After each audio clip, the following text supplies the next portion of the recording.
Close up with our last speaker. I wanted to acknowledge a couple people that have come to visit us here today. First would be Michael Sawkey.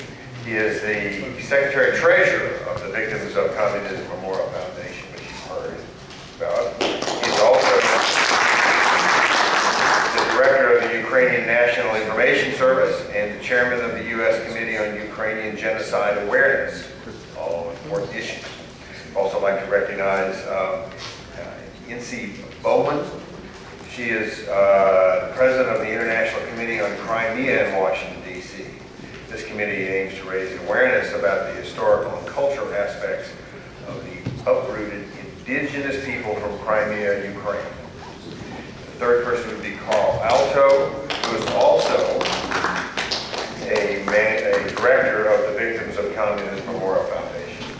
As well, he is the Managing Director of the Joint Baltic American National Committee. Then I'd like to move into our last speaker, Jaroslaw Martyniuk. We call him Slavko, which I guess would be a common name or a vernacular name. And he was born in Ukraine, but he was raised in Chicago, along with several other million Ukrainians that were in Chicago. He spent much of his life working tirelessly with the other diaspora from Ukraine to gain independence from the Soviet Union, and also from the ever-present cloud of Russia that's still trying to take back Ukraine. Much of his professional career was with corporate America, including a big 15-year stint with Amoco Oil. He's been in analytical and managerial positions. His remarks this evening will wrap up our presentation and give us an insight of where we are heading as a country.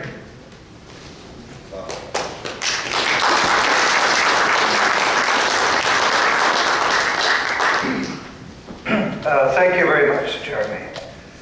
I have to say that this was a hard act to follow of Representative Brandenstein. But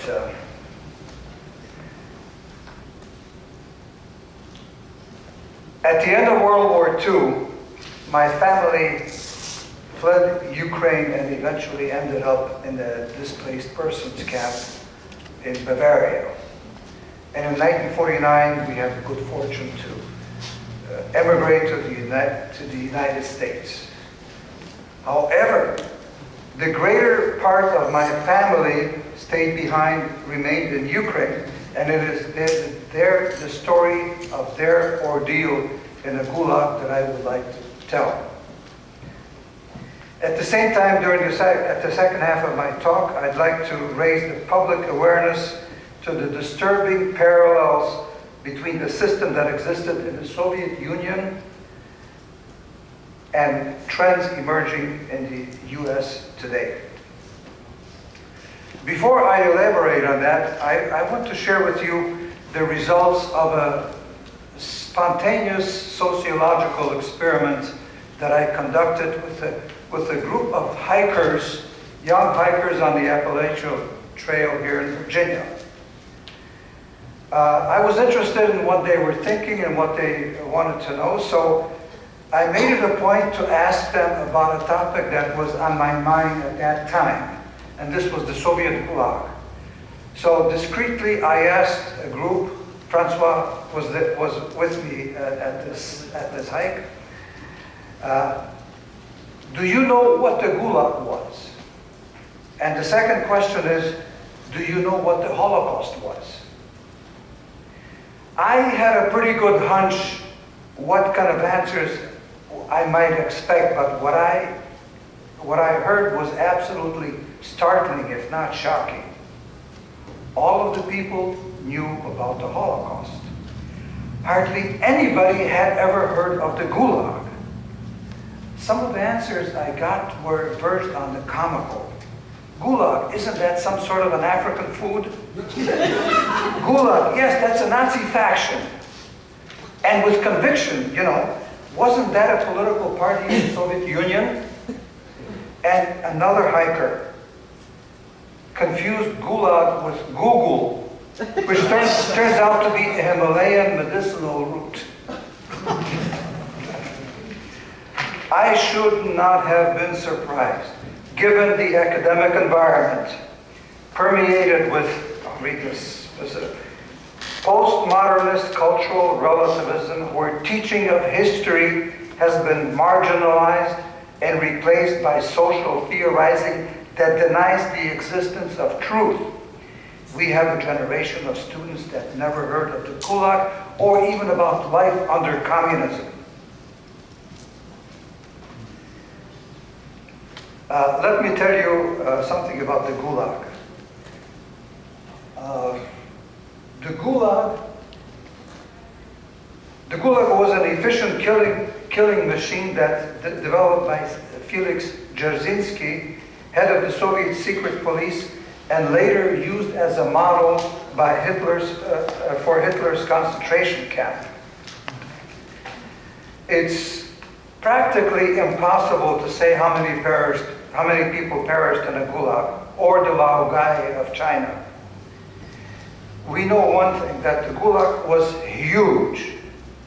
We also know that during its entire existence, between 25 to 30 million people passed through this massive system. It was also a hidden system. Reliable archives do not exist.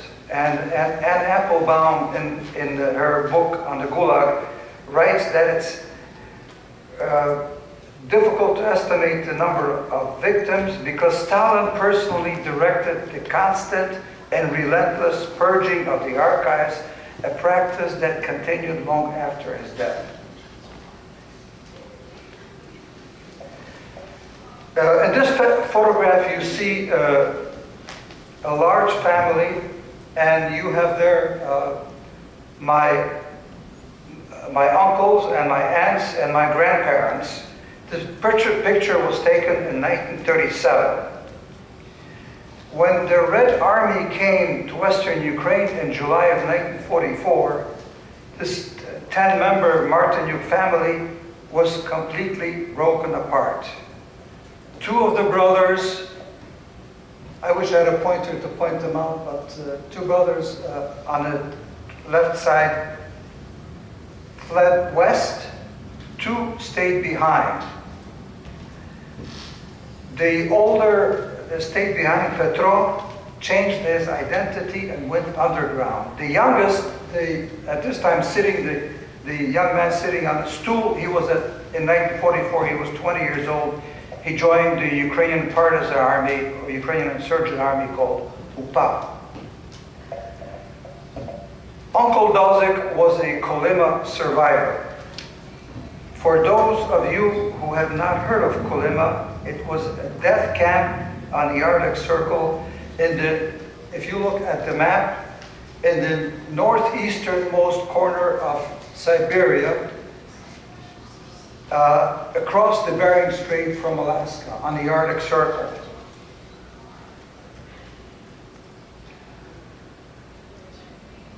It was not one camp. It was rather a system of hundreds of camps.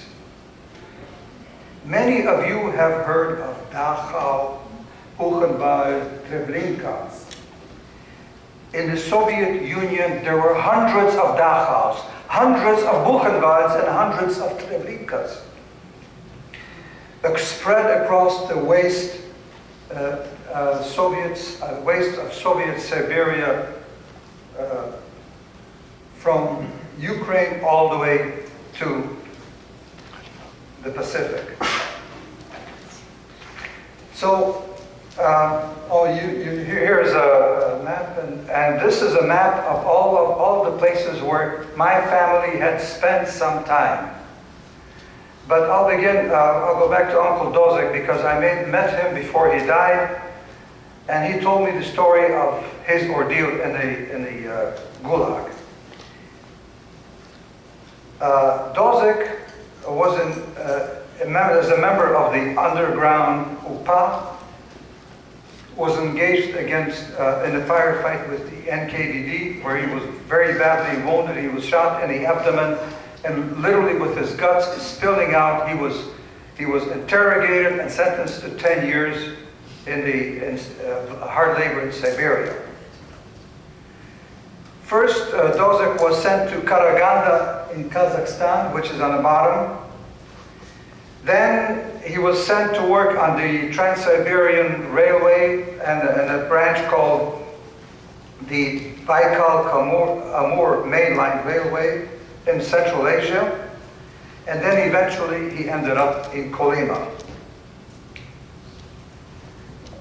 There is a famous song and a refrain from the song about Kolyma that reflected the black humor of the prisoners. It's in Russian, but I'll translate it for you. Kolyma, Kolyma, that miraculous planet, чудесная планета. 12 months winter and the rest is summer. The word was that no one ever returned from Kolyma. And the driving force behind Kolyma was gold. It was the metal that Stalin needed to purchase machinery and technology from abroad. These resources had to be exploited at all costs using slave labor on a gargantuan scale.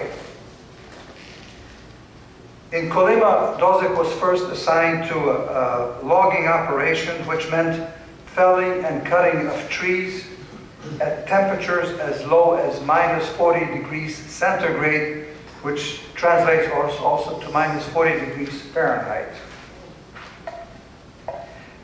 After a year on the logging site, the camp administration learned that that Dozek had a skill in metalworking, and they needed somebody. This revelation literally saved his life because it meant that he would not have to go down to the mine shafts where life expectancy was 2 to 4 weeks on the average. All of the camps around the Arctic Circle that you see on the map, Vorkuta, Norilsk, and Kolyma, had high death rates, but Kolyma was the deadliest. Although the production of gold was important, the central aim of this gulag was to kill off prisoners. Some estimate that in Kolyma, up to 3 million prisoners may have perished. But like the mass starvation of the Ukrainians in the Holodomor, the Ukrainian famine genocide of 1932-33, we will never know the exact number. I want to recommend to you a book by Kankos that was written back in 1976, Kolyma Arctic Death Camps. He was one of the first to discover that the existence of Kolyma, where 3 million people died. The world didn't know about this. While I'm at it, let me recommend also another Kankos book called The Harvest of Sorrow. And Michael will have a couple of words to say after my speech about this. My 64-year-old grandmother that you saw in the picture, Maria Martyniuk, was the only member of the family that remained in the village. The only one. There were 10 in night before the war, and after the war, they were all gone. Anyway, eventually the NKVD got around to her, interrogated her, and along with a dozen of other families from this little village of Tadani, deported her to the Gulag in Vorkuta, in the Komi, which is also on the map down there, upper left, on the Arctic Circle. To make a long story short, in Komi, she died of inadequate nutrition, exhaustion, and cold. Historians estimate that 3 million prisoners passed through Vorkuta prison camps, and 250,000 of political prisoners are buried in permafrost graves. And one of the graves is the grave of my grandmother, who died there in 1949. I have a few more stories about families' ordeals escaped from Krasnoyarsk, another branch of the family. They escaped from the Gulag, came back to Ukraine, were discovered and shipped back again. I wish I had the time to tell you. It's a fascinating story that my family told me. But now let me shift your attention to the United States.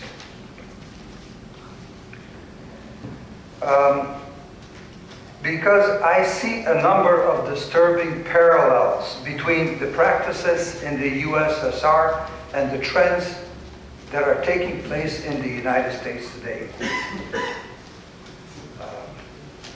9. To demonstrate this, I've identified 10 signs that suggest where our nation might be headed. I list them all here, but I only have time to elaborate on the first 5 or so. I'll begin with the First Amendment. Free speech is being limited in various ways, but most prominently by the dogma of political correctness. PC is the most invidious form of speech and thought control because it hides behind a righteous cloak of sensitivity towards others. But in fact, it's a way to coerce the public to think in a certain approved way. Over 60 years ago, George Orwell brilliantly anticipated this in his classic 1984, which I urge you to read and reread. It's all there, written 60 years ago. Well, political correctness, PC thought control in the US today is practiced almost in the same way it was practiced in the USSR.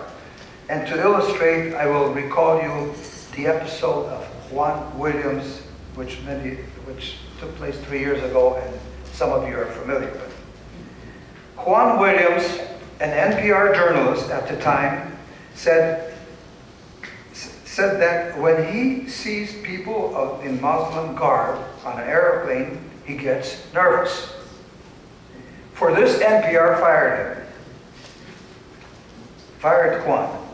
After the incident, Vivian Schiller, the NPR CEO, rubbed salt into the wound, saying that Juan may be in need of psychiatric help. NPR fired Williams for speaking the truth. And Schiller's comment created such a stir that she herself was forced to resign. But this was sufficient to illustrate the mindset of elitist media and their attempt at mind control.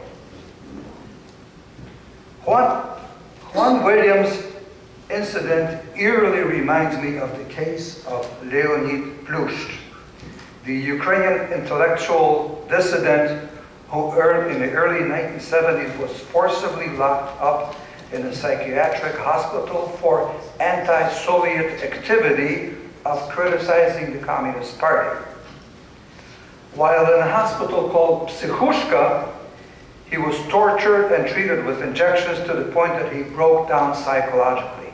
I know this story well because I was a friend of Leonid when I lived in Paris. While the details may not be exactly the same, the principle at play is identical. If you don't follow the PC party line, there must be something wrong with you psychologically. And like Juan Williams, you are obviously in need of treatment. We may not yet have reached the stage of incarcerating free thinkers for towing the party line, but in our universities, anyone not adhering to the PC guidelines is ostracized, marginalized, and not allowed to speak. Ask David Horowitz and Ann Coulter if you have any doubts.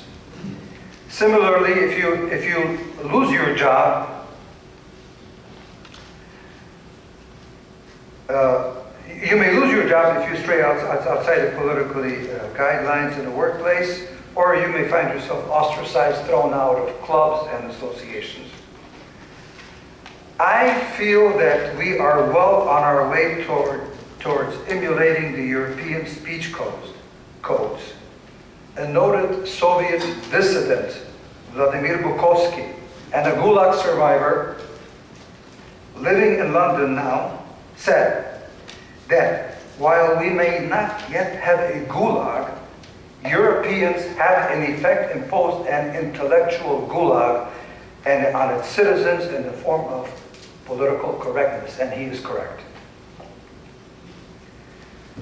Turning on to the Second Amendment, the ultimate guardian against tyranny. The Second Amendment is under attack.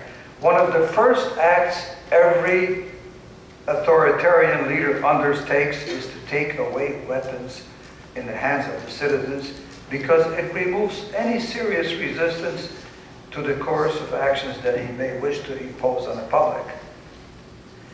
Let me cite a few examples from 20th century history.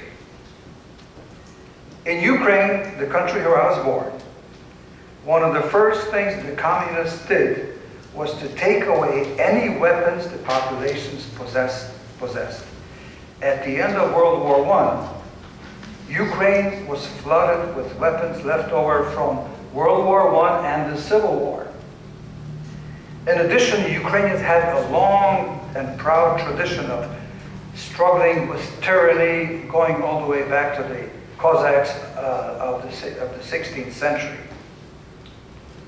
In 1925, Stalin issued an order to confiscate all weapons in the hands of the peasantry. By 1929, on the eve of collectivization, all of the weapons were in the hands of the Bolsheviks. A contemporary Ukrainian historian, Stanislav Kruchitsky, writes that beginning in the mid-20s, cadres of Chekists began to carry out deep searches of villagers and took away all weapons left from the Civil War.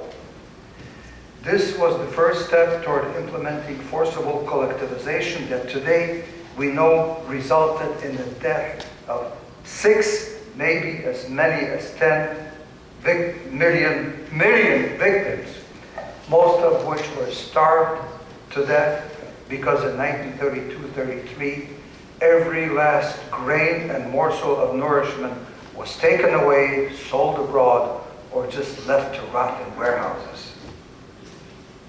This is a stark reminder of how a small group of armed activists can subdue a nation because they have all the weapons.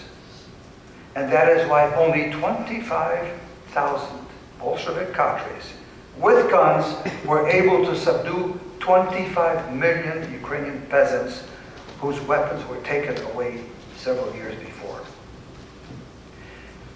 History repeated itself over and over. In the 1930s in Germany and Austria, when the Nazis confiscated all weapons. Repeated itself in Switzerland, but I have no time to go for that. To the next point, the birth of a police state. I fear we are experiencing the birth of a police state. In the Soviet Union, the main instrument of repression was the KGB and its predecessors, the Cheka, NKVD, or the MVD. Today in the US, we have soft versions of these instruments in the form of the IRS, Justice Department, Homeland Security, and the NSA, all involved in targeting US citizens and organizations that disagree with statist policies or that the regime considers dangerous, including, by the way, the Tea Party. These tactics are strikingly reminiscent of the KGB or the Stasi during the Soviet period, to persecute and harass those with dissenting views and those that don't toe the party line.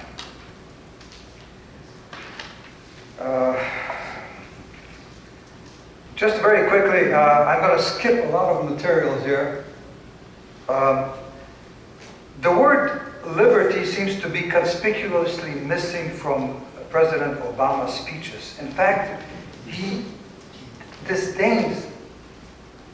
denigrates liberty when he says, we should be ready to give up some liberty for the interest of the collective.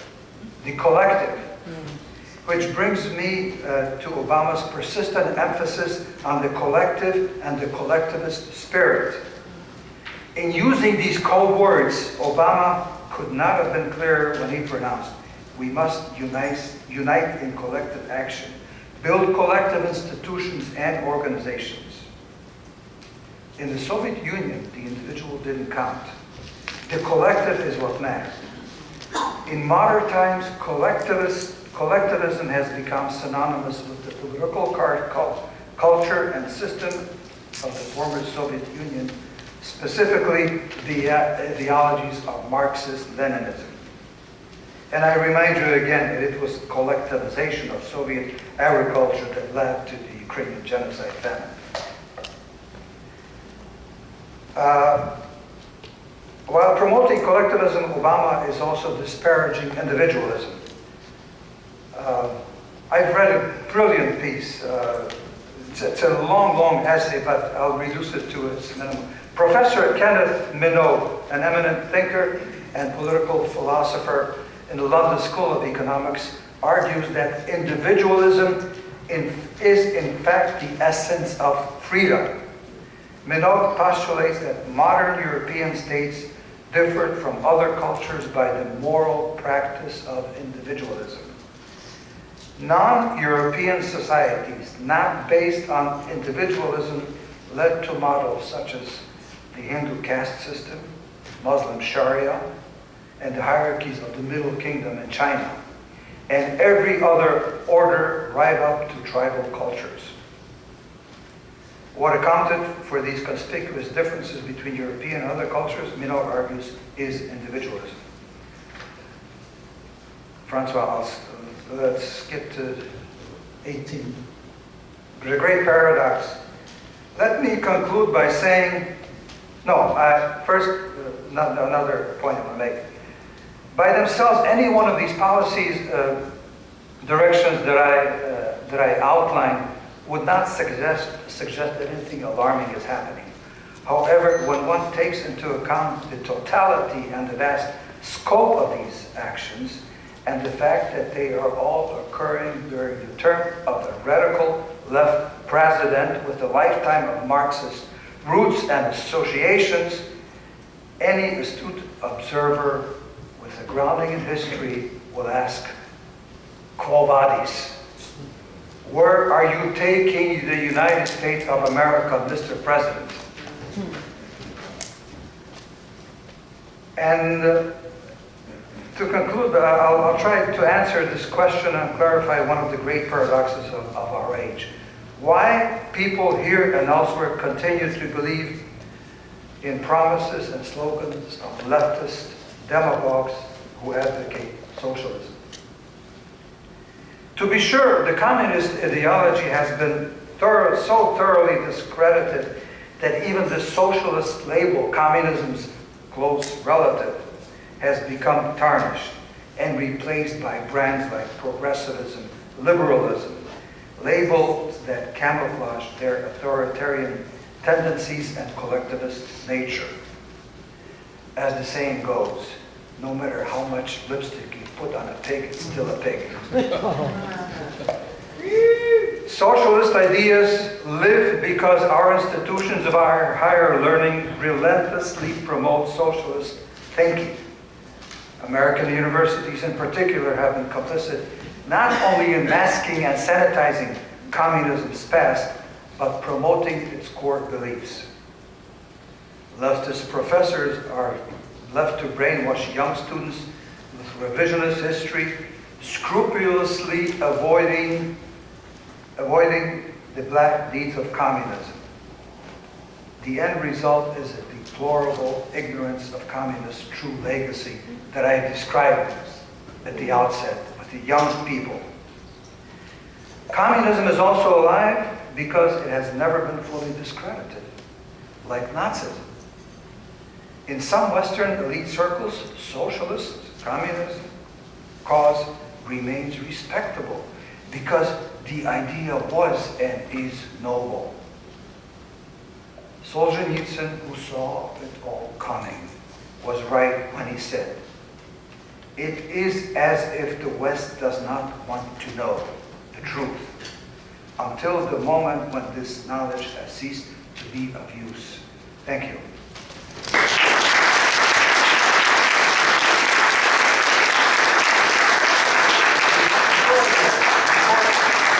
Before I step down, I would like to turn the mic over briefly to Michael Selke, who is the chairman of the U.S. Committee for Ukrainian Genocide Awareness, for a few words about the Holodomor that I mentioned.